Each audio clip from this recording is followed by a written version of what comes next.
औकात 50,000 के बैग की नहीं थी तो उस चवन्नी छाप लियू रुयू ने मुझे तुरंत डंप कर दिया। मेरी जिंदगी झंड करके खुद कट ली साला। पलक झपकते ही उस चुड़ैल ने एक 80 साल का बुढ़ा फंसा लिया और मेरी तो पूरी तरह वाट लगी हुई थी। तभी अचानक मेरा फोन बजने लगा, दिमाग का दही हो गया। स्क्रीन पर अनजान नंबर देखकर मैंने बिना कुछ ज्यादा सोचे समझे फोन उठा लिया और सीधा बोला, हेलो कौन है वहाँ, फालतू टाइम नहीं है मेरे पास, जल्दी बोल बे। सामने से आवाज आई, हेलो क्या तुम इरफान हो, तुम्हारी बीवी बच्चे को जन्म देने वाली है। सुनकर मेरा तो फ्यूज उड़ गया और खोपड़ी सटकी कि ये क्या बवाल है। वो बोली, जल्दी अस्पताल आके पेपर साइन करो। उसकी आवाज में बहुत हड़बड़ी थी। मैंने कहा, क्या मेरी बीवी बच्चा पैदा कर रही है? यार अभी तो मेरी खुद कट गई, पागल वागल हो क्या? अभी अभी मेरी बंदी ने मुझे डंप किया है तो अचानक मेरे पास बीवी कहाँ से आ जाएगी? लोचा है कुछ तो। ये सुनकर मैंने तुरंत फोन काट दिया। आजकल ये स्कैम वाले भी कितने शातिर हो गए हैं, नीच लोग मुझे कोई नूब समझ रखा है क्या जो इस तरह से मुझे चूना लगा देंगे? दुनिया भर का रायता मेरे ही सिर पर गिरता है। अभी ब्रेकअप हुआ और अब मुझे सीधा बाप बना रहे हैं। मुझे फंसाने का ये घटिया प्लान सच में तगड़ा है, पर मैं भी कोई ऐसा वैसा जोकर नहीं। मेरा दिमाग चाहे जितना शांत हो पर अब ये तमाशा बर्दाश्त के बाहर है। मैं बस फोन अपनी जेब में रखने ही वाला था कि वो पनौती डिवाइस फिर से बजने लग गया। भैंस की आंख। मैंने स्क्रीन पर फिर से एक और अनजान नंबर देखा। आज का दिन ही कबाड़ा है, एक के बाद एक फालतू नंबर मुझे कॉल कर रहे हैं। एकदम सत्यानाश हो रखी है मेरी तो पूरी किस्मत। मैंने झल्लाकर फोन उठा ही लिया। उधर से आवाज आई, इरफान मैं बाई सुसु बोल रही हूँ, जल्दी से ओरिएंटल मेडिसिन अस्पताल आकर पेपर साइन कर दो। मुझे लगा क्या बकवास हो रही है, तुम ही बच्चों के बाप हो, क्या तुम्हें 10 महीने पहले की वो रात याद है? फोन के दूसरी तरफ से एक बहुत ही कमजोर और थकी हुई आवाज आ रही थी। मैं तुरंत समझ गया कि ये आवाज किसकी है। क्या ये वही हमारी कड़क बर्फ जैसी सुंदरी बाई सुसु नहीं है? एकदम जहर क्या, मैं सच में बाप बन गया हूँ। वाट लगी मेरी तो। ये आखिर चल क्या रहा है? मेरा तो फ्यूज उड़ रहा है। रुको, 10 महीने पहले की एक रात, इतना ज्यादा लंबा टाइम बीत गया है तो मुझे खा कुछ याद रहने वाला है। वैसे मैं बाई सुसु से पहले कुछ ही बार मिला हूँ।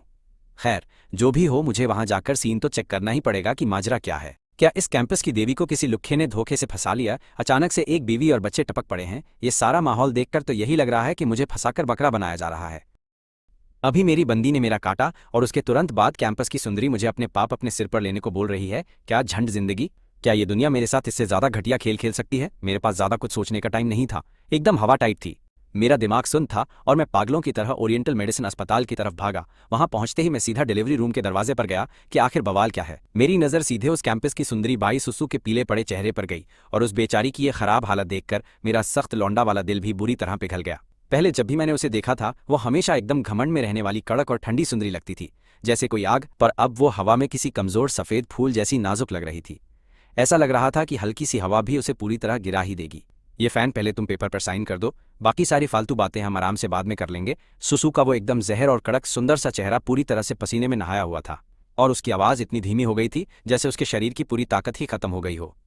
इस हालत में सुसु की ऐसी खराब स्थिति देखकर मेरा तो दिल ही बैठ गया था यार। मैंने एक सेकंड के लिए भी संकोच नहीं किया और तुरंत नर्स के हाथ से पेन छीनकर बिजली की रफ्तार से अपना नाम पेपर पर साइन कर दिया। फिर मैं बस वहां चुपचाप खड़ा होकर सुसु को डिलीवरी रूम के अंदर ले जाते हुए देखता रहा। तभी आवाज आई, होस्ट को बहुत बधाई, आपने सुपरडैट सिस्टम को चालू करके अपना भौकाल सेट कर दिया है। सिस्टम बोला, आपके जैविक वंश की पुष्टि एकदम सफल रही है और एक स्पेशल इनाम के रूप में 4 मिलियन युआन सीधे आपके बैंक कार्ड में भेज दिए गए हैं। अब ऐश करो मेरे प्यारे बच्चे। उसी पल मैंने अपनी जेब में रखे फोन को वाइब्रेट करते हुए महसूस किया और जब मैंने उसे निकालकर चेक किया तो मेरी तो पूरी तरह से हवा टाइट हो गई। अपने अकाउंट में 4250 युआन का बैलेंस देखकर मुझे ऐसा लगा कि मैं खुली आंखों से कोई तगड़ा सपना देख रहा हूँ। मैंने जल्दी से अपनी आंखें मली और उस मैसेज को दोबारा देखा। हे भगवान, ये सच है, ये सच में 4 मिलियन युआन है। भाई मेरी तो मौज आ गई। कुछ लोग अपनी पूरी जिंदगी में भी कभी इतना पैसा नहीं देख पाते हैं और यहाँ मुझे ये सब इतनी आसानी से मिल रहा है। रुको, अभी मेरे दिमाग में वो आवाज कैसी थी? कोई लोचा है। सुपर डैड सिस्टम, क्या ये उन नॉवेल्स के हीरो वाला एकदम कड़क और जादुई सिस्टम नहीं है जो भौकाल मचा देता है? जिंदगी के टॉप लेवल पर पहुंचना, जहर बीवी से शादी करना और पैसा कमाकर अमीर बनना अब बस कुछ ही टाइम की बात है। मैं अभी इतना ज्यादा खुश हूं कि मेरे पास बताने के लिए कोई शब्द नहीं है। मैं पहले से ही इस कैंपस का हार्ड लौंडा और एक होशियार टॉपर स्टूडेंट था, लेकिन ये समाज पैदाइशी बहुत ज्यादा मतलबी और बस फायदे के लिए काम करने वाला है। लोग यहाँ सिर्फ तुम्हारे परिवार का बैकग्राउंड और तुम्हारी औकात देखते हैं। उन्हें इस बात से कोई फर्क नहीं पड़ता कि तुम कितने कड़क दिखते हो या तुम्हारे अंदर कितना टैलेंट है। हाथ में पैसा और भौकाल होना ही सबसे ज्यादा जरूरी चीज है और यही वो असली कारण है कि उस लालची लियू रुयान ने मुझे लात मारी। और हाँ, वो जो जैविक वंश की पुष्टि वाली बात थी उसका सीधा मतलब है कि ये दोनों बच्चे सच में मेरे ही हैं एकदम। मतलब ये बात पक्की हो गई कि बाई सुसु जिन बच्चों को जन्म दे रही है वो असली में मेरे हैं। मैं कोई बकरा नहीं हूँ। ये तो एकदम बवाल है। मैंने कभी नहीं सोचा था कि डंप होने के बाद इस कैंपस की सबसे तगड़ी सुंदरी मेरे बच्चे पैदा करने वाली है। और सबसे बड़ी बात कि मैंने अपना सुपर डैड सिस्टम भी चालू कर लिया है। अब ये गेम एकदम जहर और रापचिक हो गया है। ठीक इसी समय एक नर्स मेरे पास आई और बोली, आप ही उस मरीज के परिवार वाले हैं ना जो अभी डिलीवरी रूम के अंदर गई है? जल्दी से वहां जाइए और भर्ती करने के सारे जरूरी काम पूरे कीजिए। नर्स मन ही मन सोच रही थी कि ये बंदा सच में बड़ा अजीब और पागल है। जब हमने पहले फ़ोन किया था तब तो ये नहीं आया और अब यहाँ आकर किसी ढक्कन की तरह बेवकूफ़ों वाले अंदाज में मुस्कुरा रहा है। मैंने कहा, हाँ मैं अभी जाकर काम कर देता हूँ। ये बात सच है कि जब कुछ अच्छा होता है तो मौज आ जाती है। मेरी हालत भी इस वक्त बिल्कुल वैसी ही हो रही है। मेरी वो सारी पुरानी बेकार फीलिंग्स और टेंशन अब पूरी तरह खत्म होकर हवा हो चुकी हैं। मैं चुपचाप उस नर्स के पीछे गया और जाकर भर्ती करने का सारा पेपर वर्क निपटा लिया। पैसे भरने के बाद मुझे सुकून मिला और मैं वापस आकर डिलीवरी रूम के बाहर रखी। उस बेंच पर शांति से बैठ गया एकदम। आज मेरे साथ जो कुछ भी भसड़ हुई है उसके बारे में सोचकर मुझे ऐसा लग रहा है जैसे सपना। मेरी पूरी 20 साल की जिंदगी में जितने भी बड़े बड़े झटके और सरप्राइज मुझे मिले थे वो सब जैसे बस इसी एक अकेले दिन में आकर इकट्ठे हो गए हैं। भौकाल। ये कड़क सिस्टम एकदम सही समय पर मेरी जिंदगी में आया है। अगर ये नहीं होता तो शायद मैं इस अस्पताल का बिल चुकाने के लिए कभी पैसे ही नहीं ला पाता यार। मैंने 10 महीने पहले के उस कांड को याद करने की कोशिश की। मुझे धुंधला सा याद है कि मैं उस दिन कैंपस की सुंदरी बाई सुसु से मिला था एकदम अचानक। मैं उस वक्त नशे में पूरी तरह टल्ली था और ऐसा लग रहा था कि 2 छपरी उस पर हमला करने वाले हैं। मैं भौकाल में उसकी मदद करने घुसा। उसके बाद वहां जो भी हुआ वो सब मेरे दिमाग से पूरी तरह उड़ चुका है। मुझे बस इतना ही याद है कि मैं एक होटल में जागा था। इसके अलावा बाकी किसी भी चीज के बारे में मुझे रत्ती भर भी याद नहीं है। क्या वो सच में वही रात थी जब मैंने गेम बजा दिया था? बस यही सब सोचते सोचते मैंने अपनी नजर उठाकर सामने डिलीवरी रूम के उस दरवाजे की तरफ देखा है। मुझे अभी भी कुछ पल्ले नहीं पड़ रहा है कि मेरे और उस घमंडी सुंदरी के बीच कभी कोई प्यार वाला चक्कर नहीं रहा। अगर हम दोनों के बीच कोई भी कनेक्शन बना था तो वो सिर्फ एक हादसा था। इसके अलावा हम दोनों अभी भी स्टूडेंट हैं और फिर भी उसने मेरे इन बच्चों को जन्म देने का फैसला कर लिया। तभी मैं सोचूं कि ये अफवाह क्यों उड़ रही थी कि बाई सुसु ने खराब तबीयत की वजह से अपनी पढ़ाई बीच में ही छोड़ दी है। तो ये था असली माजरा बाबू। उस वक्त मुझे भी उसके लिए बड़ा दुख हुआ था। आखिर सुसु पूरे स्कूल में कई लड़कों की सपनों की रानी और एकदम देवी है। स्कूल का ऐसा कौन सा लड़का है जो अंदर ही अंदर उस पर लट्टू नहीं है और उसकी बस एक झलक पाने के लिए तरसता नहीं है। और अब वो मेरे बच्चों की माँ बन गई है। ये दुनिया सच में बहुत अजीब और जादुई है। अगर स्कूल के उन नल्ले लड़कों को इस बवाल के बारे में पता चला तो वो पक्का मुझे जमीन के अंदर गाड़ कर मार डालेंगे। अब इसी पल से 2 ऐसे लोग जो असल में बिल्कुल अलग दुनिया के थे वो अपनी किस्मत के लाल धागे से एक दूसरे के साथ हमेशा के लिए बंधने वाले हैं। जो भी है फालतू दिमाग दही करने का कोई फायदा नहीं। जो हो रहा है उसे मजे में होने दो। अचानक बाप बन जाऊंगा ऐसा तो मैंने सपने में भी नहीं सोचा था। पल्ले नहीं पड़ रहा। कसम से यकीन ही नहीं हो रहा कि ये सच है। सीधा अपना फोन उठाया और अपनी माँ को कॉल लगाकर बोला कि बिना रुके एकदम जल्दी से फटाफट सीधे ओरिएंटल अस्पताल पहुंच जाओ। क्योंकि भाई जब बात बच्चा पैदा होने या नए जन्मे बच्चों को संभालने की आती है तो मुझे इस मामले में ककहरा भी नहीं आता। मेरा एकदम पोपट है। कुछ समझ नहीं आ रहा यार। सुसु की अभी की हालत देखकर लग रहा है कि उसकी हिम्मत नहीं हुई होगी अपने घर वालों को बताने की, वरना वो पक्का मुझे ढूंढते हुए मेरे पास मदद मांगने के लिए कभी नहीं आती। सच। कुछ ही घंटे ऐसे बीत गए और वाह वाह वाह की आवाज आई। बहुत ही जल्दी अंदर डिलीवरी रूम से नए जन्मे बच्चों के रोने की पहली आवाज गूंजने लगी, जिसे सुनकर एकदम से मेरा माथा ठनका और दिल धड़का। वो सुनते ही मैं समझ गया कि मेरे बच्चे पैदा हो गए हैं। पूरी तरह जज्बातों में बहकर मैं झटके से अपने पैरों पर उछला। मेरे स्मार्ट चेहरे पर वो बेकाबू वाली खुशी साफ दिख रही थी। मेरी आंखें उस कदर छाई हुई खतरनाक खुशी को बिल्कुल भी छिपा नहीं पा रही थी। सच, पहली बार एक बाप बनने की वो फीलिंग सच में एकदम बवाल और जादुई होती है। तभी डिलीवरी रूम का दरवाजा खुला और वहां से हमारी बाई सुसु बाहर निकली। क्या ही बात है। मेडिकल स्टाफ उसे व्हीलचेयर पे बाहर लेकर आया। उसके बगल में 4 छोटे से नए जन्मे बच्चे थे, 4 नन्ही परियां जिनकी चमड़ी अभी भी थोड़ी सी सिकुड़ी हुई थी, जिनको देखकर तो सच में मेरा एकदम सख्त लौंडा पिघल जाए। मैंने उन चारों बच्चों को देखा और मेरा सिर थोड़ा सा चकराने लगा, इतना ज्यादा कि मुझे उस वक्त कुछ भी पल्ले नहीं पड़ रहा था कि मैं क्या करूं। एकदम फ्यूज उड़ गया था। बधाई हो, एक साथ 4 छोटे खजाने मिले हैं आपको। वो सभी छोटी राजकुमारियां हैं और वो सारी बच्चियां एकदम कड़क और पूरी तरह से बहुत ज्यादा स्वस्थ भी हैं। सच, जिस डॉक्टर ने उनकी डिलीवरी कराई उसने मुस्कुराते हुए ये बात बताई। उसका चेहरा खुशी से चमक रहा था। उसकी आंखें इस खतरनाक वाली एक्साइटमेंट को बिल्कुल भी छिपा नहीं पा रही थी। सच, क्योंकि जब से ये अस्पताल बना है ये पहली बार है कि ऐसा कोई रेयर केस आया है जहां एक साथ 4 बच्चे पैदा हुए हों, और वो भी इतनी प्यारी 4 नन्ही राजकुमारियां। कतई बवाल हैं ये। अस्पताल के लिए ये सच में बहुत बड़ा जश्न है। इस जवान जोड़े को देखो, दोनों ही एक नंबर दिखते हैं। उनका लुक एकदम जहर है भाई साहब। लड़का एकदम कतई जहर और बहुत ही स्मार्ट है, और लड़की तो एकदम अप्सरा जैसी सुंदर है। खासकर ये नई बनी माँ, इसकी खूबसूरती तो सच में ऐसी है कि कोई भी देखकर लट्टू हो जाए एकदम। लेकिन उनके तौर तरीके देखकर ऐसा लगता है जैसे वो अभी भी कॉलेज के स्टूडेंट वाली उम्र के हैं। ये बहुत ही तगड़ा है। एक साथ 4 बेटियों का पैदा होना सच में किसी को भी जलन के मारे राख कर देगा। डॉक्टर साहब, आपका बहुत बहुत शुक्रिया। एक पल के सदमे से बाहर आके मैंने तुरंत डॉक्टर को दिल से बहुत सारा धन्यवाद दिया, क्योंकि मेरा दिमाग तो सुन पड़ चुका था एकदम। भैंस की आंख, मुझे तो यकीन ही नहीं हो रहा कि अचानक से मेरे 4 बच्चे हो गए, और वो भी एक साथ। ये एकदम बवाल है। अगर मेरे माँ बाप को पता चला तो वो खुशी से पागल ही हो जाएंगे। हमारी ठंडी अप्सरा बाई सुसु तो सच में एकदम कड़क और बवाल है। सुसु के उस नाजुक लेकिन पीले पड़े हुए चेहरे को देखकर मेरे अंदर भी उसे लेकर एक बहुत ही गहरी और तगड़ी दया वाली भावना उमड़ पड़ी। इसलिए मैंने जल्दी से उसका हालचाल पूछा कि वो कैसी है। तो वो बोली, कोई बात नहीं, मैं बस थोड़ा सा थका हुआ महसूस कर रही हूँ और कुछ नहीं, मुझे थोड़ी कमजोरी भी लग रही है। सुसु की साफ लेकिन थकी हुई आवाज बाहर आई। जब उसने मेरी उस टेंशन वाली नजर को पकड़ा तो ऐसा लगा जैसे उसके अंदर एक बहुत ही अजीब सी फीलिंग जाग उठी। बाई सुसु का दिल भी शायद धीरे धीरे पिघल रहा था। ये सुनकर मुझे भी काफी राहत मिली। मुझे उसके इस थोड़े दूर रहने वाले एटीट्यूड से बिल्कुल भी कोई फर्क नहीं पड़ा। सच यार, आखिर वो एक बहुत ही मशहूर बर्फ की देवी है और इतने बड़े खानदान से भी है, तो ये तो एकदम पक्की बात है कि वो मेरे जैसे लड़के को पलट कर नहीं देखेगी साला। अगर बच्चा पैदा होने पर मेरे साइन की इतनी तुरंत जरूरत ना पड़ती तो शायद मुझे डर है कि हमारी जिंदगी में कभी कोई बातचीत नहीं होती, ना ही हमारा पूरी जिंदगी में कोई रिश्ता जुड़ पाता। ठीक है, तुम दोनों जवान कपल को अब आगे बात करने से पहले अपने वार्ड में वापस चले जाना चाहिए, क्योंकि भाई ये बच्ची की माँ अभी बहुत ज्यादा कमजोर है, उसे आराम की सख्त जरूरत है, इसलिए ज्यादा फालतू बकवास मत करो। नर्स ने मुस्कुराते हुए हमें यह सलाह दी और फिर सीधा अपना वो ठेला धक्का मारकर सुसु को वार्ड की तरफ ले गई। मैं भी जल्दी से उसके बगल में चलने लगा। उन नन्हे फरिश्तों को आराम से सोते हुए मजे से देख रहा था। अब मेरी आंखों में सिर्फ और सिर्फ उनके लिए प्यार ही प्यार था। ये मेरे अपने बच्चे हैं, मेरा अपना खुद का खून है कसम। अचानक से इस तरह बाप बनने का एहसास सच में एकदम जादुई और कमाल का है। जैसे ही मैंने उस वार्ड में अपनी एंट्री ली, मैंने एक दूसरी माँ को देखा जिसने अभी अभी एकदम सही सलामत बच्चे को जन्म दिया था। उसका पति भी वहीं उसके बगल में बैठकर उसकी देखभाल कर रहा था। जब उन दोनों ने हम लोगों को देखा तो एकदम से हैरानी उनकी आंखों में साफ झलक रही थी। फिर उन्होंने हमें हेलो करने के लिए एक हल्की सी प्यारी और दोस्ताना स्माइल दी। बाई सुसु ने अपने हाथों में उन चारों नन्हे फरिश्तों को बड़े प्यार से देखा। एकदम उसकी आंखें पूरी तरह से प्यार और गर्माहट से भरी हुई थीं। तुम्हारा बहुत बहुत शुक्रिया यूफान, ये सारे बच्चे मेरे अपने बच्चे हैं, इसलिए मैं तुम पर कोई भी फालतू का दबाव नहीं डालूंगी कि तुम जिम्मेदारी लो।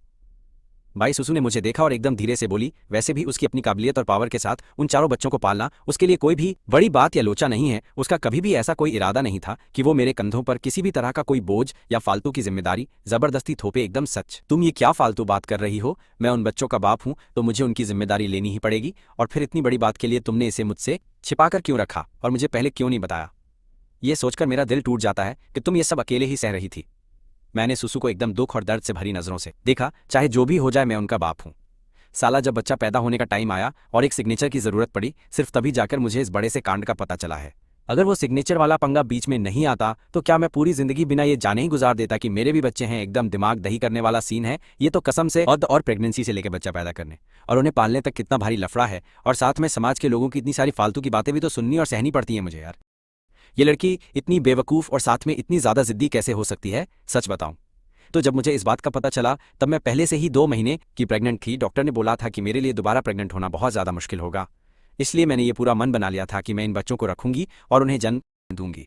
मुझे तो ये भी नहीं पता था कि बच्चा पैदा करने के लिए ऐसे किसी के सिग्नेचर की जरूरत पड़ती है। खैर, जो भी हो, मैं सच में शुक्रगुजार हूं कि तुम यहाँ थे। तुम लियू रुयान के साथ अपना रिश्ता आगे बढ़ा सकते हो। हमारे बीच जो भी कांड हुआ वो तो शुरू से ही बस एक हादसा था, और इस मामले में कुछ हद तक मेरी भी गलती है। सुसु की साफ और ठंडी आंखों में उसका पक्का इरादा साफ दिख रहा था। भले ही मैंने बीच में घुसकर उस दिन उसकी जान बचाई, लेकिन ये भी सच है कि उसी मनहूस रात को उसने अपनी इज्जत खो दी थी।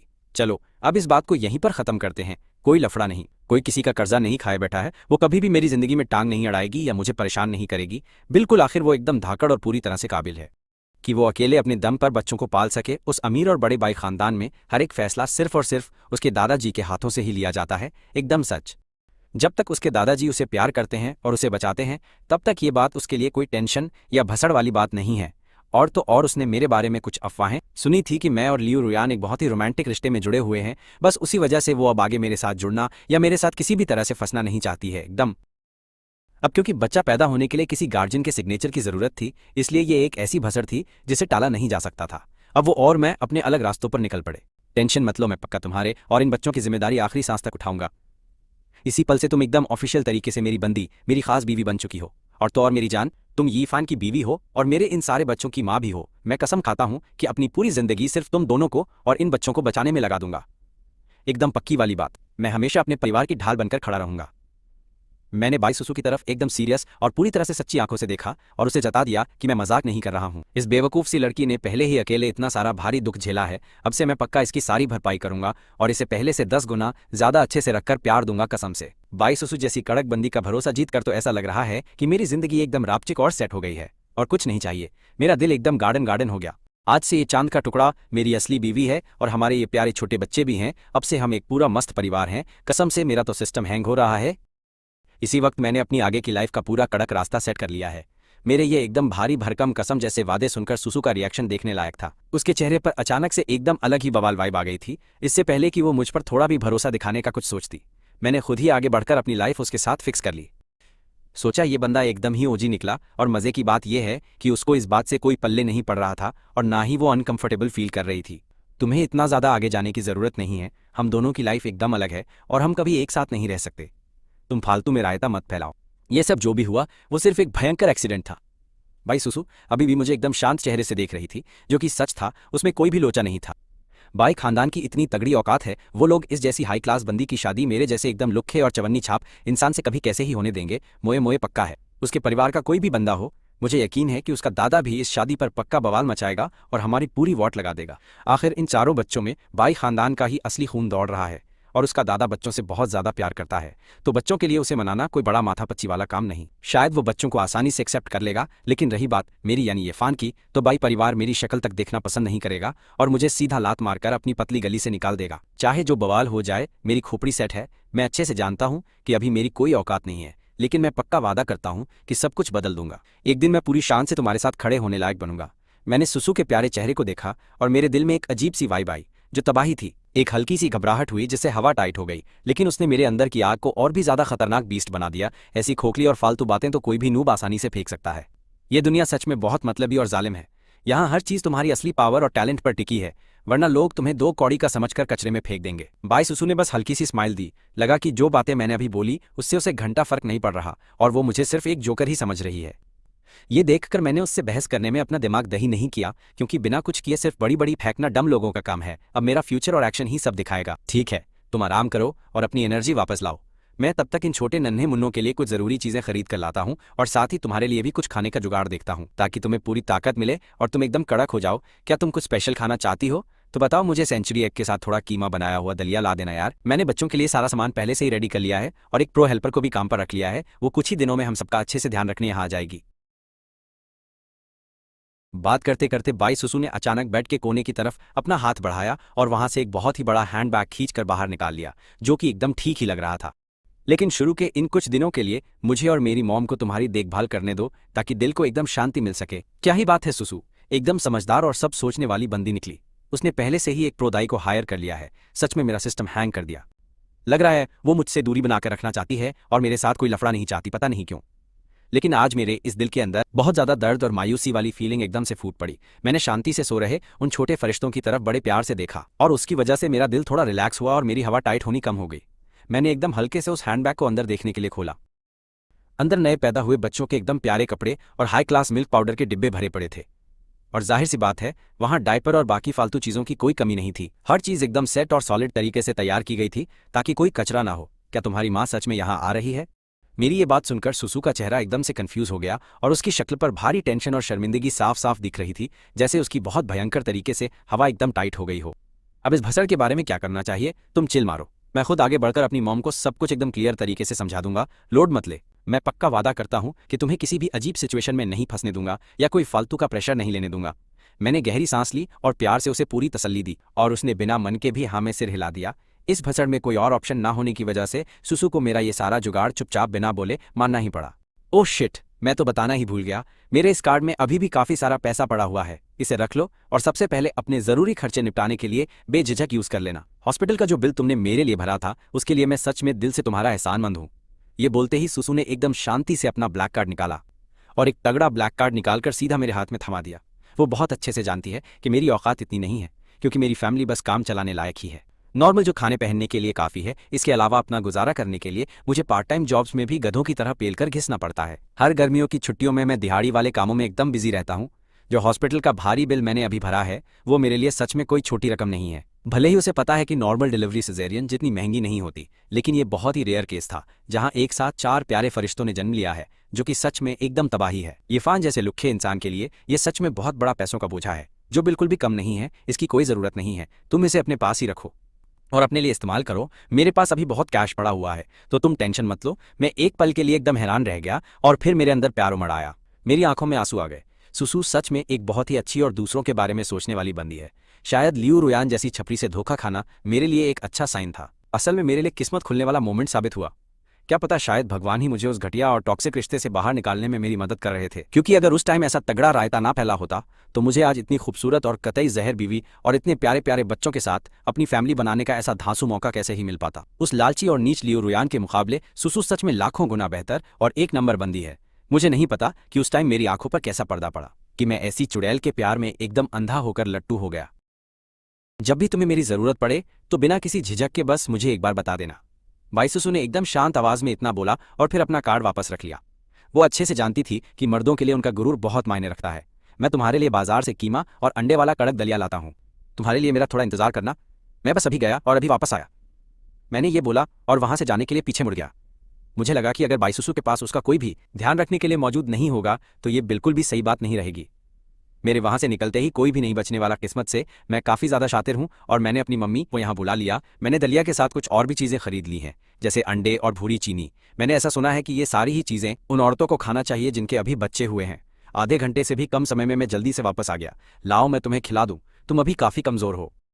एकदम हिलना मत। मैंने सीधे बाईसुसु की तरफ देखते हुए बड़ी नरमी से ये बोला, मैं ठीक हूँ, मैं इसे खुद पी लूंगी। अब बाईसुसु को अंदर से थोड़ी शर्म महसूस होने लगी। उसने पहले कभी लड़कों के साथ इतनी नज़दीकी नहीं बढ़ाई थी।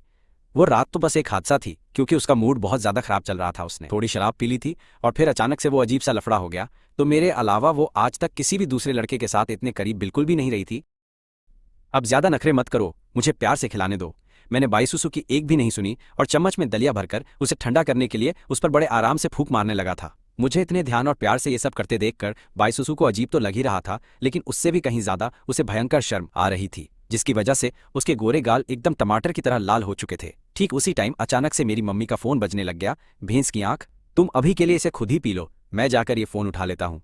मेरी मम्मी का कॉल है। बस इतना बोलकर मैं अपना फोन लेकर सीधा कमरे के बाहर निकल गया। मुझे बाहर जाते हुए देखकर बाईसुसु की आंखों में एक अजीब सी उलझन और घबराहट साफ तौर पर दिखाई दे रही थी। सच में अगर इरफान की मम्मी यहाँ अस्पताल में आ गई तो मैं क्या करूंगी?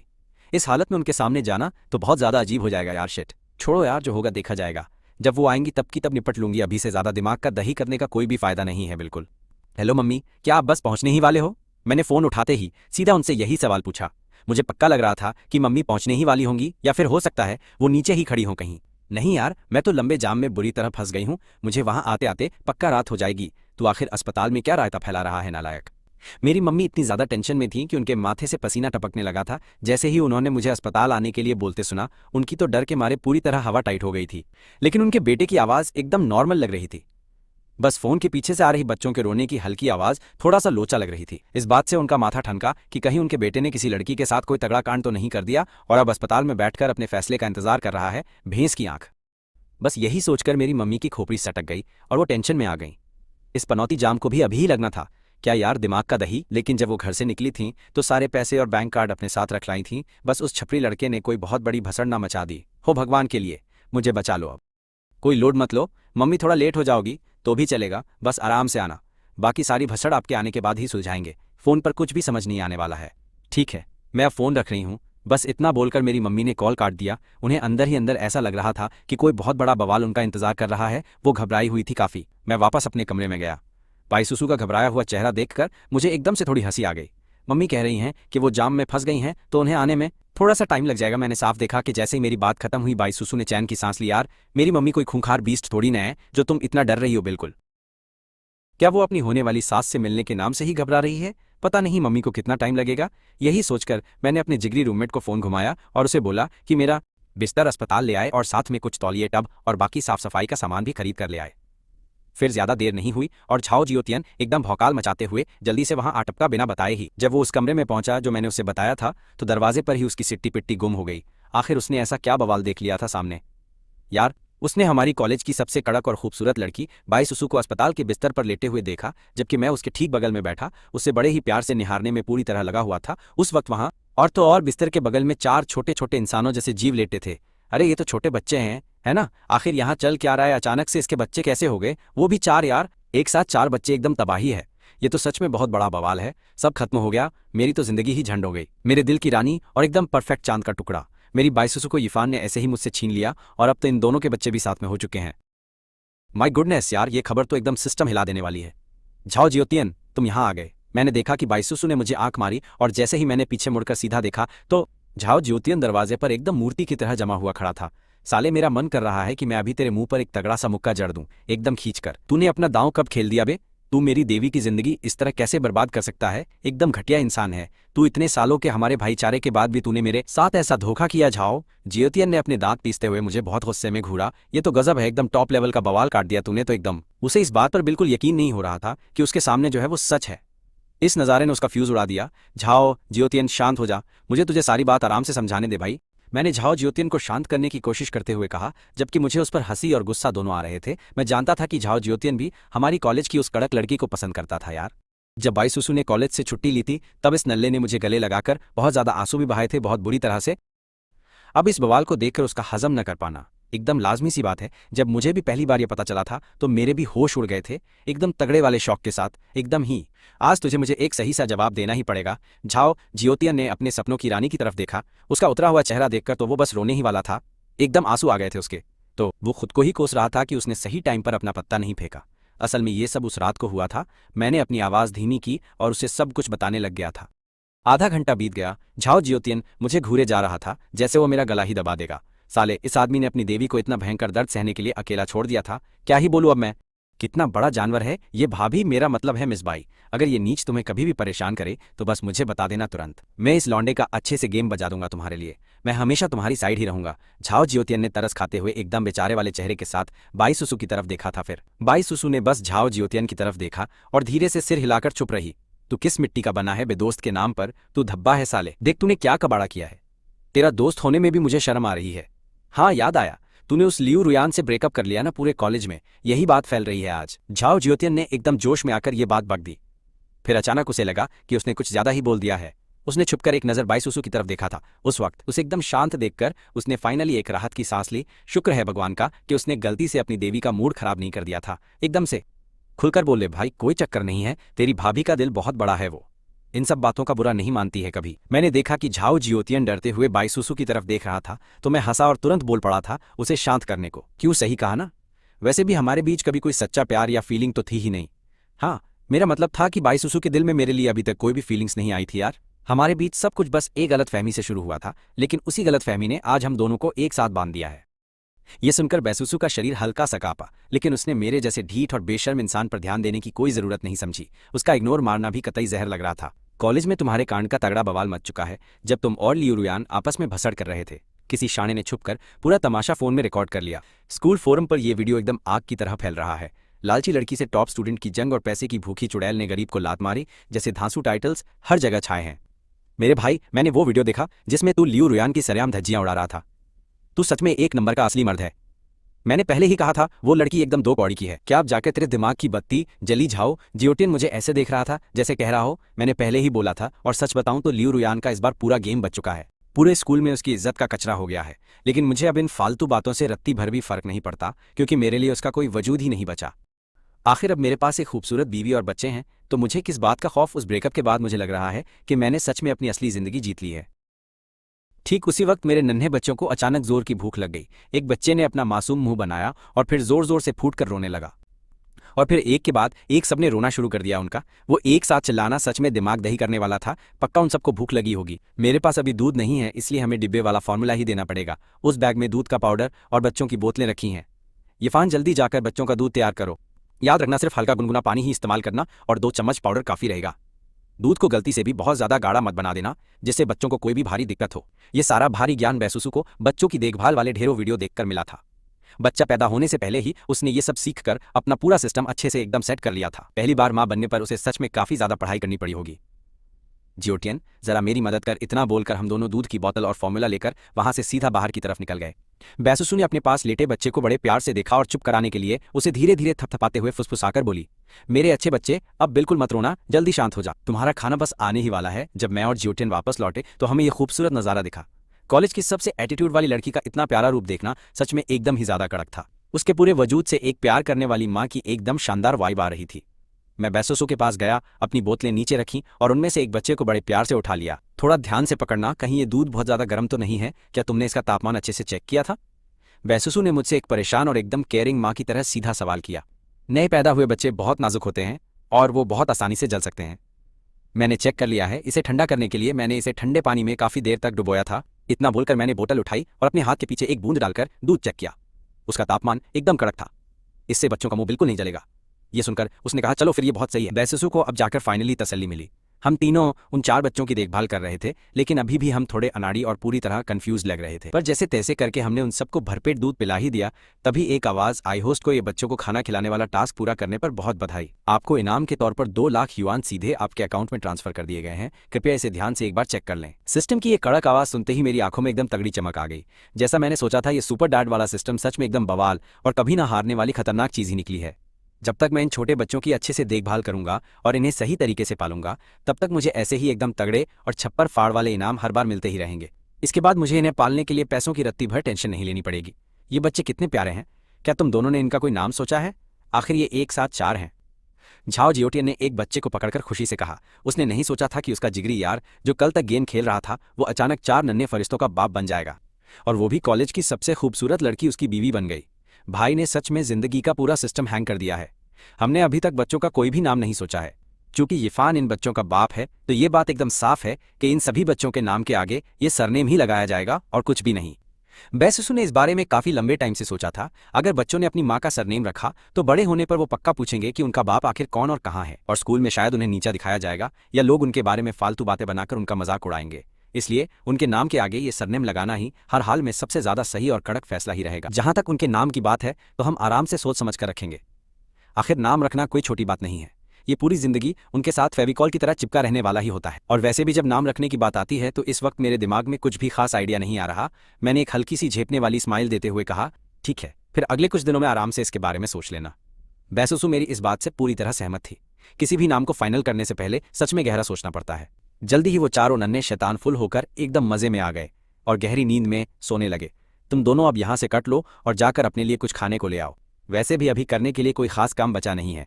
बैसुसु ने हमारी तरफ देखा और कहा, ठीक है, क्या तुम्हें कुछ चाहिए? मैं आते वक्त तुम्हारे लिए भी लेते आऊंगा। मैंने बैसुसु की तरफ देखा और बहुत थोड़ी फिक्र के साथ बोला, जरा उसकी हालत तो देखो, बस कुछ ही दिनों में वो कितनी कमजोर हो गई है और उसका चेहरा भी एकदम सफेद पड़ चुका है। लगता है मुझे जल्द कोई जगह ढूंढनी होगी ताकि मैं उसकी सेहत दोबारा बना सकूं।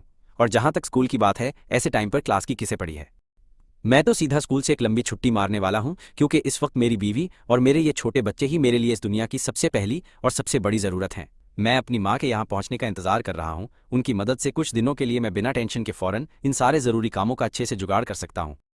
कुछ भी चलेगा जो तुम्हें सही लगे, बस ले आना। तुम्हारा बहुत शुक्रिया, बैसुसु ने एकदम शांत लहजे में कहा, क्योंकि सच में उसका कुछ भी खाने का बिल्कुल मन नहीं था। ठीक है, उसका मुझे ऐसे शुक्रिया कहना मेरे दिल में हल्का सा चुभ गया, लेकिन मैंने उस वक्त अपनी जबान बंद रखी और कुछ भी फालतू नहीं बोला।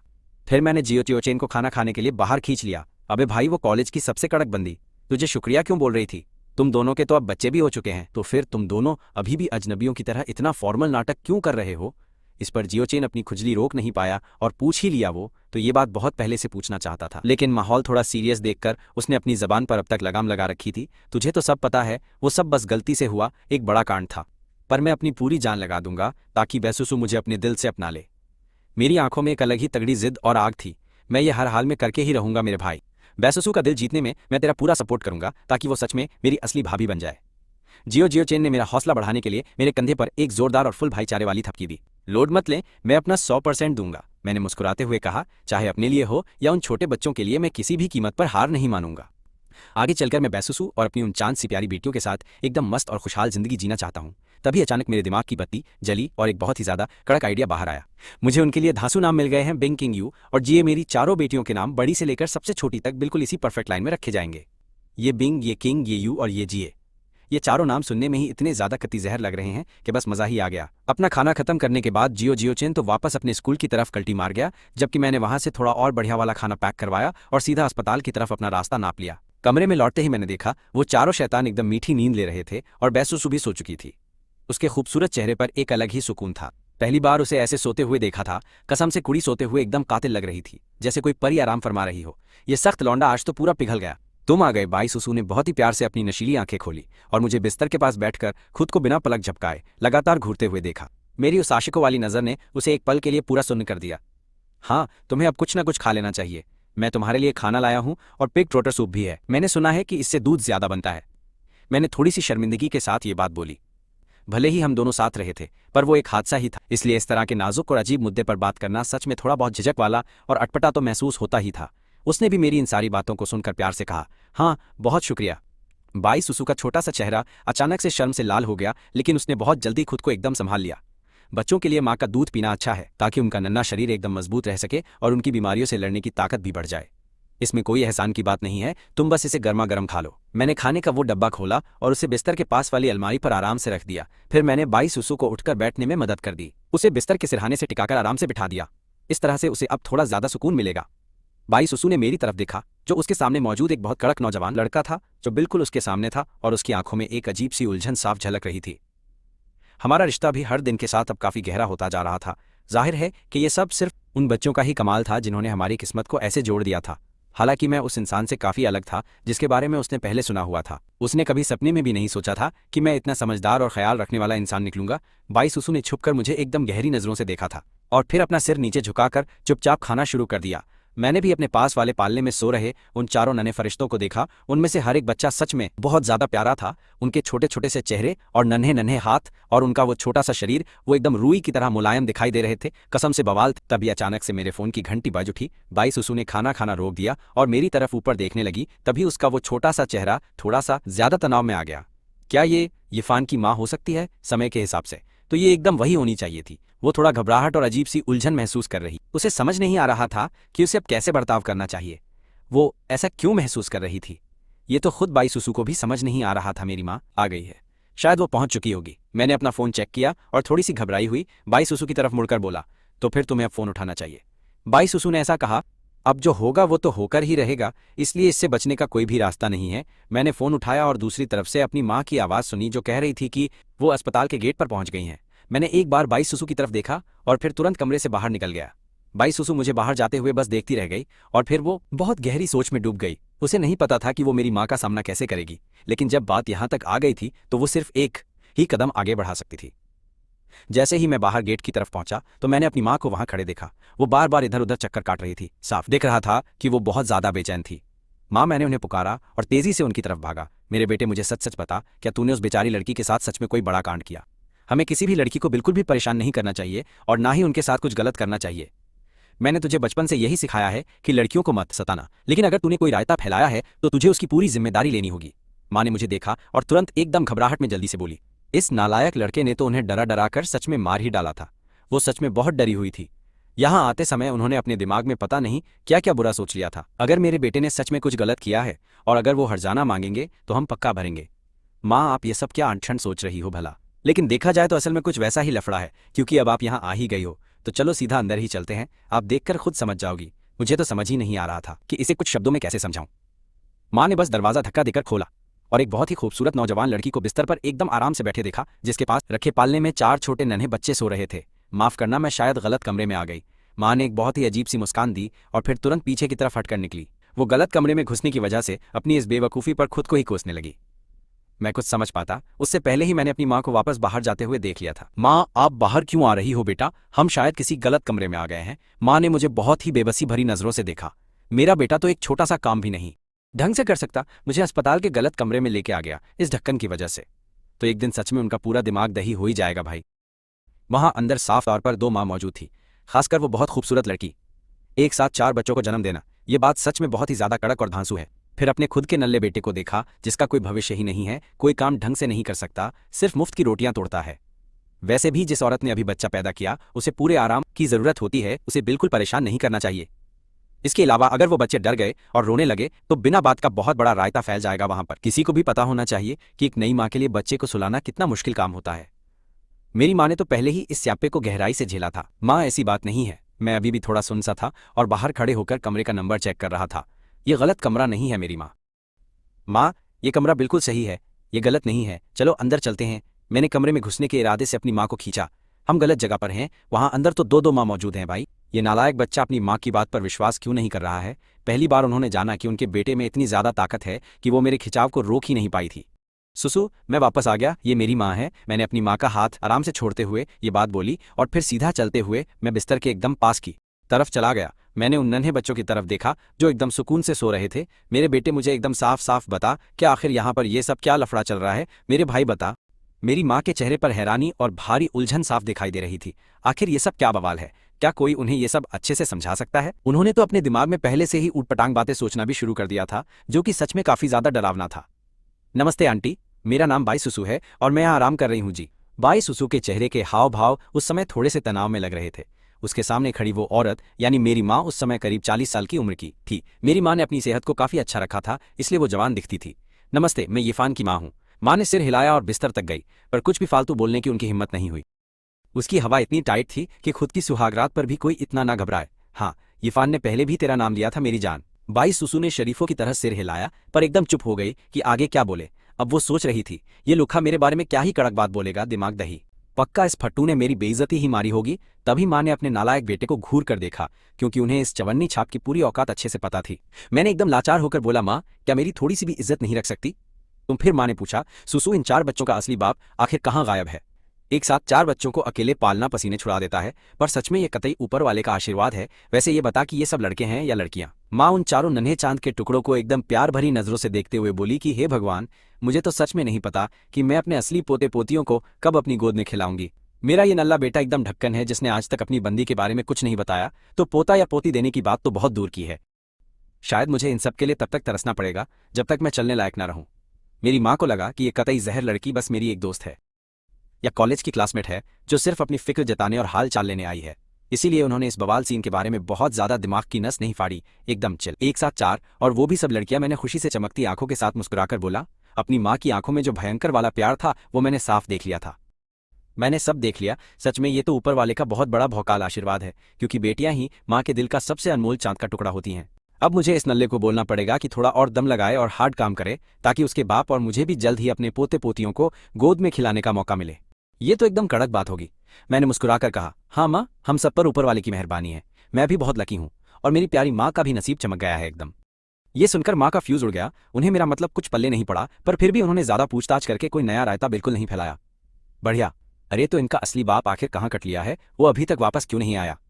माँ ने ज्यादा खोपड़ी नहीं लगाई और बिना घुमाए फिराए सीधा सीधा असली मुद्दे का सवाल दाग दिया। उस सवाल का बम फटते ही मैंने और बाई सुसु ने एक दूसरे को देखा। दोनों की आंखों में एकदम भयंकर वाली अजीब सी वाट लगी हुई झिझक थी। वहां का पूरा माहौल अचानक से एकदम सस्पेंस वाला और अजीब हो गया। हम दोनों की हवा टाइट देखकर माँ का दिमाग दही होने लगा और वो फालतू की कहानी पकाने लग गई थी। आसपास कोई भी बड़ा बुजुर्ग नहीं था, तो माँ को लगा कि इस कतई जहर दिखने वाली लड़की की किस्मत ही झंड है। ये मोए मोए वाली बात सोचकर उन्हें इस प्यारी सी बंदी पर तरस आने लगा था। उन्होंने ऐसी बहुत सी बकवास कहानियां सुन रखी थी, जहां कॉलेज के बच्चों को पैदा होने के बाद लड़कों ने सीधा हॉस्पिटल में ही कचरे की तरह छोड़ दिया हो, या फिर वो फट्टू आदमी बिना बताए ही पतली गली से कल्टी मार गया हो। तब मैंने कहा, माँ असल में ये सारे बच्चे तुम्हारे ही सगे पोते पोतियां हैं। बाई सुसु मेरी बंदी है और मैं ही इन सब बच्चों का असली बाप हूँ। मैंने बाई सुसु की तरफ देखा और भौकाल के साथ उसका हाथ अपने हाथों में थाम लिया। फिर मैंने सीधे अपनी माँ की आंखों में देखकर बिना डरे पूरा सच उगल दिया कि ये बच्चे तो अब इस दुनिया में अपना सिस्टम फाड़ चुके हैं। अब कोई चांस ही नहीं है कि ये मेरी बंदी ना बने, और सिर्फ बंदी ही क्यों, आगे चलकर ये मेरी परमानेंट वाली घरवाली भी पक्का बनने वाली है। ये सुनते ही माँ का तो सिस्टम हैंग हो गया। उन्हें लगा कि कहीं उनके कान खराब तो नहीं हो गए। बोली, ये तूने क्या बक दिया? क्या सच में ये सब तेरे ही बच्चे हैं और तू इतनी जल्दी इनका बाप भी बन गया है? माँ ने एकदम भयंकर शौक में मुझे देखा। उन्हें यकीन ही नहीं हो रहा था। क्या लोचा है? उन्हें लग रहा था कि शायद वो दिन में सपने देख रही हैं। उनके तो एकदम तोते उड़ गए थे और समझ नहीं आ रहा था कि इस भयंकर झटके को कैसे एक्सप्रेस करें। दिमाग सुन माँ, ये एकदम 100% सच बात है। बाई सुसु ने जिन बच्चों को पैदा किया है वो मेरे ही खून है। ये आज ही हुए हैं। मैंने तुम्हें यहाँ सिर्फ बुलाया था ताकि तुम थोड़ी मदद कर सको। इनकी कुछ दिन देखभाल करो, जब तक कोई प्रोफेशनल आया नहीं आ जाती। बेटा तू मुझसे कोई झूठ तो नहीं बोल रहा है ना? क्या ये सच बात है? क्या सच में ये सब बकवास नहीं है? माँ को अभी भी इस बात पर रत्ती भर भी भरोसा नहीं हो रहा था कि मेरा बेटा इतनी जल्दी बाप कैसे बन सकता है। भाई साहब, पहले तो इस नल्ले की कोई बंदी तक नहीं थी, और अब अचानक से 4 बच्चों का बाप। मैं कोई झूठ नहीं बोल रहा, कसम से ये एकदम सच है। अगर तुम्हें मेरी बात पर यकीन नहीं है तो खुद सुसु से पूछ लो। मैंने मुड़कर बाई सुसु की तरफ देखा। मुझे पहले से ही पता था कि ये रायता तो पक्का फैलेगा। हाँ आंटी जी, यिफान एकदम सही बोल रहा है। हालांकि ये सब थोड़ा लोचे वाला सीन है, लेकिन ये चारों बच्चे 100% यिफान के ही खून है। बाई सुसु ने मेरी माँ को देखा और पूरे कॉन्फिडेंस के साथ कहा। वो देखकर माँ का दिल पिघल गया और उन्होंने सोचा कि ये बंदी तो कतई हीरा है, एकदम कड़क। मैंने तो सपने में भी नहीं सोचा था कि तू मेरे लड़के की बंदी होगी और एक साथ 4 बच्चे पैदा करेगी। मेरी जान, मुझे तेरी बात पर यकीन है। मुझे सच में उम्मीद नहीं थी कि मुझे इतनी जल्दी अपने पोते पोतियां खिलाने को मिल जाएंगे। ये तो बवाल चीज है। माँ के चेहरे पर तुरंत एक तगड़ी वाली स्माइल आ गई थी। जब सब कुछ 100% कन्फर्म हो गया तो मेरी माँ की खुशी का कोई ठिकाना नहीं था। मतलब तूने उसे हॉस्पिटल सिर्फ इसलिए बुलाया था ताकि वो अपने बच्चों को गोद ले और ऑफिशियल दादी बन सके ना? माँ ने उन छोटे छोटे बच्चों को देखा और उनका चेहरा एक प्यारी सी स्माइल से चमक उठा।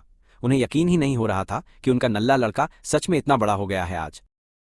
और अचानक से एक ही झटके में उसके पास बीवी और बच्चे दोनों आ गए, वो भी एक साथ 4 छोटी छोटी एकदम क्यूट सी राजकुमारियां। मजा आ गया। अगर यीफान के बाप को इस बात की भनक लग गई तो वो तो पक्का खुशी से पागल ही हो जाएगा। मेरा मन कर रहा है कि अभी जाकर उसे सब बता दूं, लेकिन मेरी मां रुक गई। उन्होंने खुद को कंट्रोल कर लिया। भाड़ में जाए वो बुड्ढा जो अपने बेटे को देखते ही हमेशा अपना मुंह सड़ा लेता है। अभी के लिए उसे ये सब बताने का आइडिया ड्रॉप करते हैं। उस सड़े हुए बुड्ढे की देखभाल करने से तो लाख गुना बेहतर है कि मैं अपनी चांद सी बहू और इन प्यारे प्यारे पोते पोतियों की देखभाल में अपना पूरा टाइम सेट कर दूं। मैंने तो कभी सोचा भी नहीं था कि मेरी होने वाली बहू इतनी तबाही होगी जो एक साथ 4 बच्चे पैदा कर देगी। अब देखती हूँ कि वो पैसे वाली औरतें मेरा मजाक कैसे उड़ाएंगी। अब किसी की हिम्मत नहीं होगी मुझे ताना मारने की। अपनी माँ को इतना ज्यादा खुश देखकर मेरे दिल को भी एकदम कड़क वाली शांति और तसल्ली मिल गई थी। System set. मुझे लगा था कि सच जानकर वो एकदम शौक से उछल पड़ेंगी, और जैसे जैसे माँ उन बच्चों पर अपना प्यार लुटा रही थी उसे देखकर बाई सुसु भी धीरे धीरे एकदम रिलैक्स हो गई थी। सास और बहू का रिश्ता हमेशा से ही थोड़ा पंगे वाला और नाजुक होता है, लेकिन मेरी माँ ने उसे इतना तगड़ा अपनापन दिया कि सुसु को लगा जैसे वो एकदम अपने ही घर में सेफ बैठी है। फिर मैं एक नर्स को पकड़ने गया ताकि अपने लिए एक मस्त सा प्राइवेट रूम बुक कर सकूं। आखिर अब हमारी फैमिली काफी बड़ी हो गई थी और दूसरों के साथ रहना थोड़ा लफड़े वाला काम हो जाता। सच बेकार में दूसरों को डिस्टर्ब करना सही नहीं है, और वैसे भी बिना किसी फालतू भीड़ के हम लोग एकदम बिंदास और खुलकर अपनी बातचीत भी कर सकते हैं बिना किसी डर या झिझक के। मेरी बच्ची, अगर ये नालायक इरफान कभी भी तेरे साथ बुरा बर्ताव करे तो बस मुझे बता देना, मैं इसकी अच्छे से खाट खड़ी कर दूंगी, पक्का सच। और फिर ये अपनी औकात में रहकर एकदम सीधा चलेगा। माँ ने हंसते हुए और चेहरे पर एक तगड़ी वाली स्माइल लिए बाई सुसु का छोटा सा हाथ अपने हाथों में ले लिया प्यार से। और हाँ, उन्होंने मुझे भी एकदम खूंखार तरीके से घूरना मिस नहीं किया। अगर मैंने उनकी चांसी बहू को तंग करने की गलती की तो वो मेरा गेम बजाकर ही मानेंगी बॉस। हमारे घर में हमेशा से ही औरतों का राज चला है, तो आज के बाद से इस घर का सारा कंट्रोल और भौकाल सिर्फ तेरे ही हाथ में होगा। और अगर कोई भी ऐसी बात हो जिससे तेरा दिमाग दही हो रहा हो तो सीधा मुंह पे बोल देना, मेरी प्यारी बच्ची तूने सच में बहुत दर्द सहा है, कसम से यार। ये बोलते बोलते माँ की आंखें एकदम नम हो गईं। उन्हें अब जाकर पूरी पिक्चर समझ में आई थी। उन्होंने कभी नहीं सोचा था कि ये बंदी अंदर से इतनी हार्ड और धाकड़ होगी। सच में बाहुबली। ये बंदी सच में बहुत ही नेक और साफ दिल की है। अगर डिलीवरी के वक्त उस जरूरी साइन का लफड़ा ना पड़ता तो शायद ये पूरा बवाल और सच कभी बाहर ही ना आता। सही में बस यही सब सोचकर माँ ने एक बार फिर से उन चारों नन्हे क्यूट बच्चों की तरफ देखा और फिर बाई सुसु की तरफ अपनी एकदम प्यार और तरस से भरी हुई नम आंखों से देखने लगी। दिल गार्डन गार्डन हो गया। कोई ना आंटी, सच में सब ठीक है। बाई सुसु ने मुस्कुराकर मेरी तरफ देखा, जैसे कह रही हो कि मेरी माँ की बातों का उस पर जरा सा असर नहीं हुआ। उसने दिल पर नहीं लिया, क्योंकि उसे पता था कि हम दोनों का कोई सीन नहीं बन सकता, हमारा एक होना नामुमकिन है। और इसी वजह से मैंने अपनी माँ को टोकते हुए कहा, बस करो माताजी, जरा इधर आना, मुझे तुमसे कुछ बहुत जरूरी बात करनी है। ये बोलकर मैंने सीधा अपनी माँ का हाथ पकड़ा और उन्हें खींचकर अस्पताल के कमरे से बाहर लाया। माँ ने चिढ़ते हुए अपना सिर हिलाया और बोली, नालायक, ऐसी क्या बात थी जो तू अंदर नहीं बोल सकता था? उन्हें लगा कि उनका ये लाडला बेटा उनके प्यार की वजह से पूरा बिगड़ चुका है। देखो माँ, मैंने तुम्हें पहले ही सब कुछ बता दिया था कि मेरे और बाई सुसु के बीच क्या चल रहा है और हमारा असली सीन क्या है यार। मैं उसके लायक बनने के लिए बहुत मेहनत करूंगा, इसलिए तुम ज्यादा टांग मत अड़ाना। कल ही मैं एक बढ़िया सा फ्लैट किराए पर लेने वाला हूँ, सिस्टम सेट है। वो 2 दिन में डिस्चार्ज हो जाएगी, तब मुझे तुम्हारी मदद चाहिए होगी। मैं उसके लिए एक आया भी रख लूंगा। कल मुझे किसी भी हालत में अपनी यूनिवर्सिटी जाना ही पड़ेगा। भाई लोग, मेरे बेटे, मुझे साफ दिख रहा है कि सुसु एकदम हीरे जैसी लड़की है, वही मेरी आने वाली बहू बनेगी, और मैं उसके अलावा किसी और को इस घर में बिल्कुल कबूल नहीं करने वाली हूँ। तुझे अपनी पूरी जान लगा देनी है ताकि बाई सुसु खुद अपनी मर्जी और सच्चे दिल से तेरे साथ रहने के लिए मान जाए। बेटा, भले ही हमारा परिवार अमीर नहीं है, पर मेरे दिल में मेरा बेटा एकदम टॉप पर है। और हाँ, तूने अपनी पढ़ाई और स्कूल के बारे में क्या सोचा है? आगे क्या प्लान है तेरा, मेरे ओजी लड़के, बता। मेरी माँ ने माथे पर शिकन लाते हुए फिर से पूछा। आखिर अब उनके बेटे का अपना खुद का एक परिवार था, तो क्या वो अपनी पढ़ाई पूरी करेगा या छोड़ देगा, या फिर वो छुट्टी लेकर घर पर रहेगा और सुसु की तब तक देखभाल करेगा जब तक बच्चे बड़े नहीं हो जाते? चाहे उनका बेटा कोई भी फैसला ले, वो पूरे दिल से सिर्फ और सिर्फ अपने लड़के का ही साथ देने वाली थी। मैं कल ही छुट्टी के लिए अर्जी देने वाला हूँ। मुझे खुद से बाई सुसु और अपने बच्चों की देखभाल करनी है, क्योंकि अब उनकी सारी जिम्मेदारी उठाना मेरा ही काम है और मैं पीछे नहीं हटूंगा। भाई सुसु ने पहले ही बहुत कुछ झेला है, इसलिए मुझे उसे और भी ज्यादा प्यार और सम्मान देना होगा। ये बोलते हुए मेरी हवा टाइट थी कि कहीं मेरी बात सुनकर माँ मुझसे नाराज ना हो जाए या कोई बड़ा बवाल कर दे। आखिरकार इस यूनिवर्सिटी में एडमिशन लेना कोई बच्चों का खेल नहीं था। मेरे माता पिता ने इसमें अपना खून पसीना एक कर दिया था, लेकिन मेरी माँ ने आराम से कहा, ठीक है, मैं तेरे फैसले के साथ हूँ। अभी के लिए मैं तेरे पिता से ये राज छिपाने में तेरी मदद करूंगी, पर पता नहीं ये कब तक छिपेगा। ये बोलकर माँ ने एक गहरी सांस ली। घर पर बैठा बूढ़ा आदमी वैसे भी बहुत जिद्दी था। अगर उसे इस बारे में पता चला तो पक्का परिवार में एक बहुत तगड़ा लफड़ा और भारी भसड़ मच जाने वाली थी। हाँ, तुम्हारा बहुत शुक्रिया माँ, मुझे बिल्कुल भी उम्मीद नहीं थी कि तुम मेरी बात को इतनी आसानी से समझ लोगी। आखिरकार मैंने सुकून की एक बहुत गहरी सांस ली। हमें बस कुछ वक्त के लिए पिताजी से ये बात छिपानी होगी और एकदम सही मौके का इंतजार करके उन्हें धीरे धीरे सब समझाना होगा यार। अरे पगले, मैं तेरी माँ हूँ, मुझे शुक्रिया कहने की कोई ज़रूरत नहीं है। मेरे पास अभी भी एक बैंक कार्ड रखा है, इसमें लगभग 4 या 5 लाख युआन पड़े हैं, तो इसे अपने आगे के खर्चे के लिए रख ले बेटा। आखिरकार अब तू अकेला नहीं है, तुझे अपने परिवार का भी ध्यान रखना है। मैंने अपने सामने रखे उस बैंक कार्ड को देखा और अचानक जज्बातों के कारण मेरी आंखें पूरी तरह से नम हो गई थी यार। ये मेरी माँ की सालों की कड़ी मेहनत और उनके पूरे जीवन की कमाई थी। मैं इसे किसी भी कीमत पर नहीं ले सकता था भाई। इसके अलावा सिस्टम की मदद से मेरे अपने खाते में अभी भी 40 लाख युआन से ज्यादा पड़े हुए हैं। मैंने कहा माँ, मेरे पास असल में बहुत सारा पैसा है यार। मैंने एक बार कुछ लोगों के साथ छोटे बिजनेस में पैसा लगाया था और उसमें अब मुनाफा भी आने लगा है।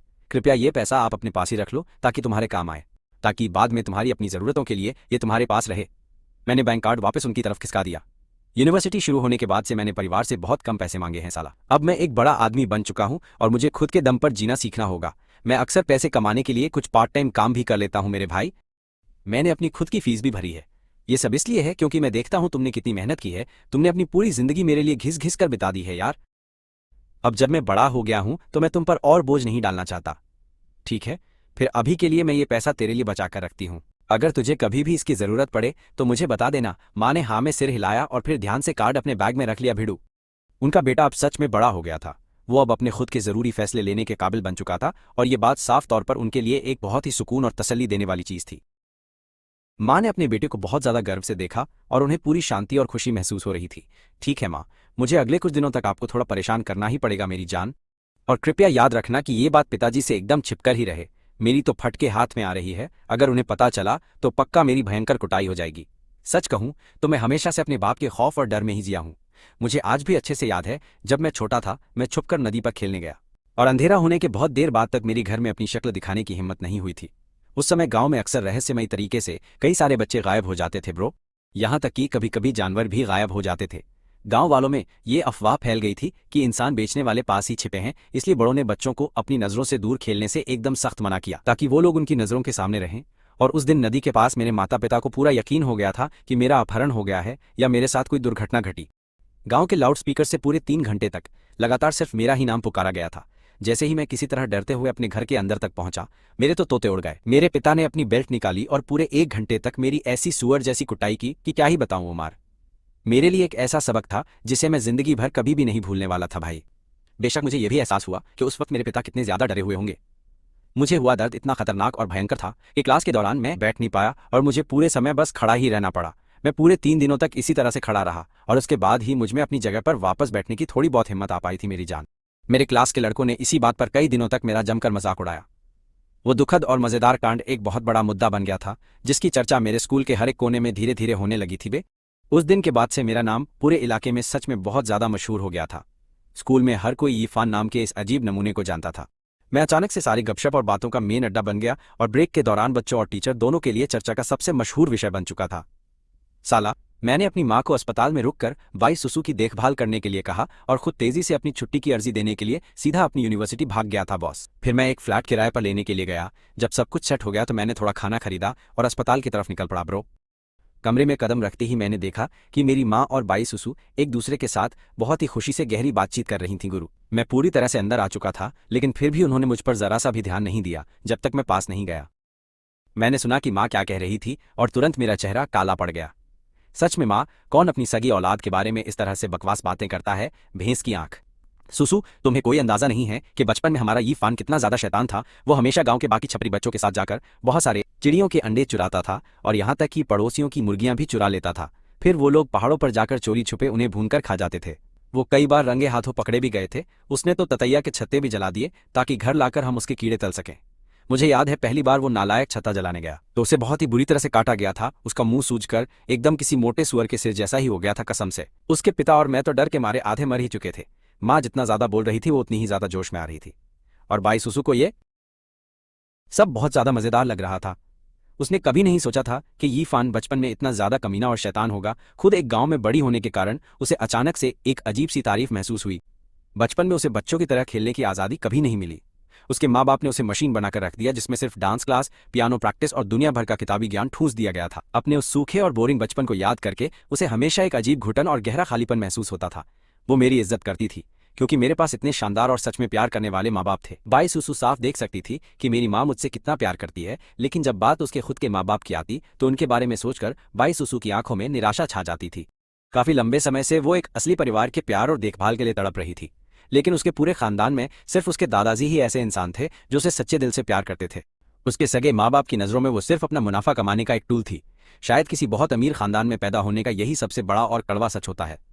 जिंदगी भर की बेहिसाब दौलत और महंगी अय्याशी, लेकिन इंसानियत या सच्चे प्यार के नाम पर एक ढेला भी नहीं। पर सच कहूं तो उसे इस कचरे जैसी झूठी अमीरी में कोई भी इंटरेस्ट नहीं था। वो तो बस एक प्यारा सा परिवार चाहती थी जिसमें उसके माँ बाप उसे बहुत प्यार करें और सब बिना किसी लफड़े के एकदम खुशी खुशी साथ रहें। माँ, अब तुम मेरे कौन से पुराने कांड खोद कर निकाल रही हो? मैंने एकदम सन्न होकर अपनी माँ की तरफ देखा और मेरा फ्यूज उड़ गया। उसने मेरे बचपन के सारे शर्मनाक कारनामों का कच्चा चिट्ठा बाई सुसु के सामने खोल दिया था। नालायक कहीं के, क्या तुझे आज मार खानी है? क्या मुझे अपने बेटे के बारे में बात करने का बिल्कुल कोई हक नहीं है? माँ के चेहरे पर हल्की सी झेंप आ गई थी, लेकिन उसने अपने बेटे को घूरते हुए अपना पूरा स्वैग टाइट रखने की कोशिश की। सच कहूं तो एक माँ बनना कोई बच्चों का खेल नहीं है। वो बस चाहती थी कि बाई सुसु के सामने उसके बेटे का भौकाल बना रहे। पर देखो उसका ये चवन्नी छाप, बेटा क्या बोल रहा है? उसने कब उसकी बुराई की थी? ऐसा कौन सा पोपट बच्चा होता है जो अपनी ही माँ पर ऐसे झूठे इल्जाम लगाता है? मैंने हार मानते हुए कहा, ठीक है, मेरी ही गलती थी, अब तो खुश हो ना? मेरी माँ सच में बवाल है, मैं कुछ भी बोल लूं उनसे बहस में कभी नहीं जीत सकता। इसलिए खोपचे में ले जाकर सूते जाने से बचने के लिए पहले ही अपनी हार मान लेना ज्यादा अक्लमंदी का काम है। ये हुई ना बात, पूरा दिन कहाँ थे? माँ ने मेरी तरफ देखकर पूछा। सच कहूं तो उनका ये आवारा बेटा बिना कोई सुराग छोड़े ऐसे ही अचानक बिल्कुल हवा में गायब हो गया था। मैं अपने स्कूल गया था, फिर मैंने वहां एक किराए का कमरा ढूंढा, थोड़ी साफ सफाई की और रोजमर्रा की जरूरत का कुछ सामान खरीद लिया। अस्पताल के बेड के पास रखे कैबिनेट पर अपने हाथ का सारा भारी सामान रखते हुए मैंने ये बात कही। तभी बाई सुसु ने मेरी आंखों में देखते हुए एकदम प्यार से कहा, तुमने सच में बहुत ज्यादा मेहनत की है। वो बहुत अच्छी तरह जानती थी कि मेरे लिए बार बार यहाँ से वहां भाग दौड़ करना कितना दिमाग खराब करने वाला काम है। उसने तो पहले अकेले ही छुपकर बच्चा पैदा करने का सीक्रेट प्लान बनाया था। उसने सपने में भी नहीं सोचा था कि हालात ऐसे बन जाएंगे। जब से उसकी डिलीवरी हुई है मैं ही सारी चीजों का रायता समेटने में बिजी हूँ। मेरी सच में बहुत वॉट लग गई थी। उसे बिल्कुल उम्मीद नहीं थी कि मैं इतना जिम्मेदार इंसान निकलूंगा। बस यही अफसोस की बात है कि हम कभी एक नहीं हो सकते। खैर कोई बात नहीं, मैं बाजार से थोड़ा दलिया, कुछ छोटे बंस, स्टीम्ड मोमोज और एक प्लेट चावल ले आया हूँ। तुम दोनों जल्दी से खाना खा लो, इससे पहले कि ये ठंडा हो जाए। माँ और बाई सुसु के पेट में चूहे कूद रहे होंगे, इसलिए मैं खाना ले आया। डिलीवरी के बाद से बाई सुसु की भूख बहुत कम हो गई थी, इसलिए मैं उसके लिए दलिया और मोमोज ले आया। और अपनी माँ के लिए मैं मस्त मछली के स्वाद वाला शानदार रोस्टेड पोक और चावल लेकर आया था। मेरा बेटा सच में एक नंबर का समझदार और ख्याल रखने वाला है। जैसे ही उसकी नाक में वो कतई जहर वाली लाजवाब खुशबू गई, उसके पेट में चूहे कूदने लगे और फिर बिना कोई टाइम वेस्ट किए वो चुपचाप अपना खाना खाने बैठ गई। बाई सुसु ने भी एक प्यारी सी स्माइल दी और धीरे से सिर हिलाते हुए अपना दलिया पीने और मोमोज खाने लगी। वो खाते खाते मुझे ऐसे देख रही थी जैसे उसका दिल हजारों उलझे हुए जज्बातों से भर गया हो, लेकिन उसने अपनी उन अजीब सी फीलिंग्स को फिलहाल के लिए दबा लिया। मैंने उन चारों नन्हे बच्चों की तरफ देखा और मेरा सारा एटीट्यूड पिघल गया। मेरी आंखों में उनके लिए एक अंधी मोहब्बत और बेइंतहा प्यार भर गया था। वो पहले से थोड़े और ज्यादा गोरे लग रहे थे और उनके चेहरे की मासूमियत अब और निखर रही थी। फिर भी वो अभी एकदम रुई के फाहे जैसे नरम और छोटे से गोलू मोलू लग रहे थे। मैंने बहुत प्यार से सबसे बड़ी बहन को उठाया जो एकदम घोड़े बेचकर सो रही थी। इस छोटी सी चांद के टुकड़े जैसी बच्ची को घूरते हुए मुझे एक बहुत ही गजब का जादू महसूस हुआ। सच में ये जिंदगी इस पूरी दुनिया की सबसे खूबसूरत और रापचिक चीज है। तभी अचानक सिस्टम की धांसू आवाज गूंजी, यूबैंक का डायपर बदलो। ये टास्क पूरा करने पर आपको तुरंत एक प्राइमरी मास्टर शेफ की शानदार स्किल का तगड़ा इनाम दिया जाएगा। ये सुनकर मेरा दिमाग एकदम सुन्न पड़ गया। फिर मुझे एहसास हुआ कि मेरी बाहों में सो रही वो नन्ही बच्ची नींद में बहुत ज्यादा बेचैन होकर मचल रही थी। ऐसा लग रहा था कि उसने बिस्तर गीला कर दिया है। मुझे लगता है कि इस छोटी ने सुसु कर दी है। मैं इसे संभालता हूँ, तुम दोनों अपना खाना खाओ। मैंने यूबैंक को पास के खाली बेड पर रखा और सावधानी से उसका छोटा कंबल खोला। शुरुआती दिनों में ये नए पैदा हुए बच्चे सच में बहुत ज्यादा नाजुक होते हैं, इसलिए मेरी हर एक छोटी हरकत बहुत ही ज्यादा कोमल और प्यार भरी थी। मैंने एक नया सूती डायपर लिया और उसे यूबैंक के नीचे बिछाया। फिर उसके छोटे से पिछवाड़े को अच्छे से साफ करके उस पर थोड़ा सा बेबी पाउडर लगाया और फिर बहुत ही ध्यान से उसे वापस लपेट दिया। होस्ट को डायपर बदलने वाला ये टास्क पूरा करने के लिए बहुत बहुत बधाई हो। आपको इनाम में प्राइमरी मास्टर शेफ की खतरनाक स्किल दी जाती है। ठीक 3 सेकंड बाद मैंने एक गहरी सांस ली। मैंने इस कुकिंग स्किल में पूरी तरह से महारत हासिल कर ली थी। ऐसा लग रहा है कि अब मैं कुछ बहुत ही लाजवाब बना सकता हूँ बाई सुसु के लिए, ताकि कल वो और मेरी माँ दोनों मेरे हाथों के बने इस कतई जहर खाने का मजा ले सकें। वैसे भी इस सस्ते फास्ट फूड में कोई पोषण नहीं होता। मैं कल उन दोनों के लिए थोड़ा सा गर्मा गर्म सूप बनाऊंगा ताकि उनके शरीर को पूरी ताकत मिल सके। आजकल हर कोई बहुत ज्यादा मेहनत कर रहा है। मेरा बेटा सच में छा गया गुरु, उसे अभी से डायपर बदलना आता है।